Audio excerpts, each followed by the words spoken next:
Learning English doesn't have to feel like school. In fact, it shouldn't. Here, we learn through unforgettable stories, where the English comes to you in moments you actually care about. While you enjoy the mystery and the fun, you're also absorbing grammar, expressions, and real-world vocabulary without even trying. So don't forget to like this video, hit subscribe, and turn on that bell icon so you never miss a story. We post every single day, and each one takes you somewhere new.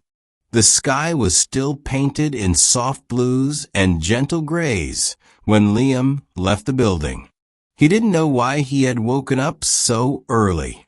Maybe it was the jet lag, maybe the strange dreams, or maybe the quiet itself had called him outside. Either way, the streets of Amsterdam were his, and only his, for a little while. The usual buzz of bikes, bells, and chatter hadn't begun yet. The sidewalks were empty. Windows were still dark. The canals reflected the color of the sky like long, narrow mirrors. It felt like the whole city was asleep except him. Liam didn't plan to go far. He just wanted to walk, to breathe the fresh air, and see what this new place felt like when no one else was around. He moved slowly, his hands in his jacket pockets, the cold brushing softly against his face. He turned left, then right, choosing his path based on how quiet it looked.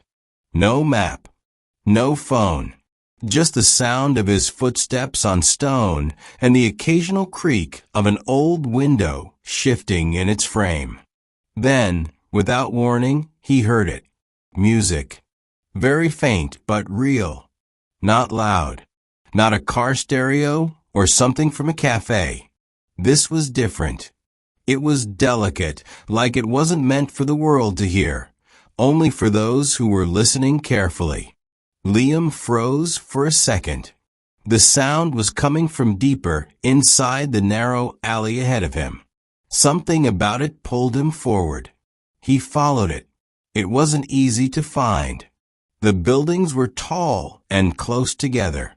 The music bounced off the bricks and echoed in strange ways. One moment it felt near, the next, far. But Liam kept walking. There was something soft in the melody. It didn't sound like any song he knew. No words, just a slow tune played on what he guessed was a violin. It was full of sadness and beauty, like someone was telling a story with the strings. Eventually, he turned a corner and entered a tiny square hidden between four buildings. It didn't even feel like a real place, more like a secret pocket of the city. Ivy crawled up the walls, and a few empty chairs sat beside a small fountain. The music stopped. Liam stood still, waiting.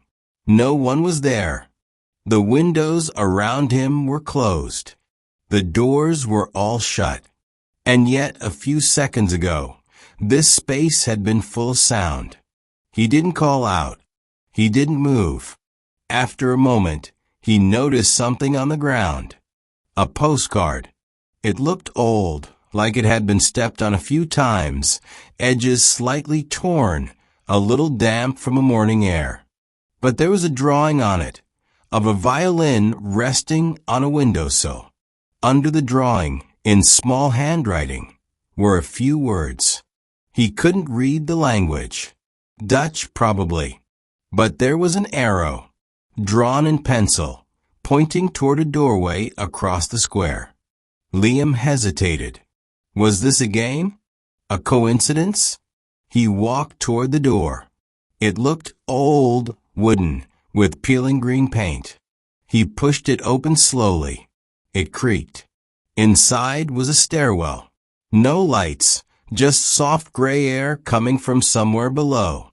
The music hadn't returned, but the memory of it was still in his ears.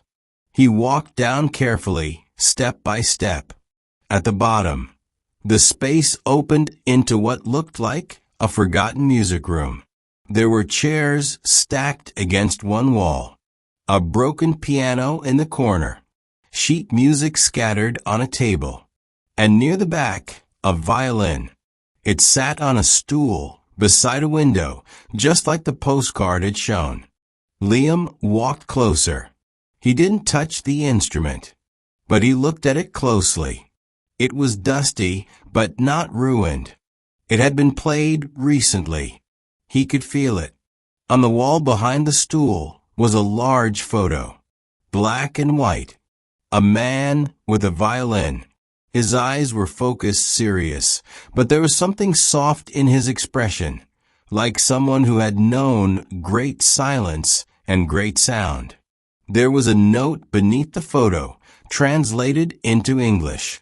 It read, "He played for those who never asked to hear him, but always stopped to listen." Liam didn't fully understand it, but it felt like a message. Like something someone had left for anyone who dared to follow music into the quiet hours. He sat down on one of the chairs and just breathed. The room smelled like wood and paper. Outside, the city was starting to wake up. But here, time was slower. After a while, he stood up again. He didn't take anything. Didn't touch the violin. Didn't open any drawers or look for more clues. He just walked back upstairs, back through the quiet door, across the little square, and into the street. The music never returned. But as he walked back toward the part of the city where people were starting to open cafes and unlock bikes, Liam felt something had changed. He hadn't found answers, but he had found a story. And somehow that was enough. Later that day, someone asked him what he did that morning. He just smiled and said went for a walk. But inside he was still in that room, with the violin and the photo and the silence that felt like sound. What you just learned without realizing. While you were walking through those quiet streets and chasing a ghost melody, your brain picked up useful sentence structures, natural expressions, and storytelling patterns, all without opening a textbook. That's the magic of learning through stories. We've got more waiting for you every single day. So don't forget to subscribe, like this video, and hit that bell so you never miss a new adventure. And now a question for you. Have you ever followed sound, a sign, or a strange feeling somewhere unexpected? Tell us in the comments. We want to hear your story.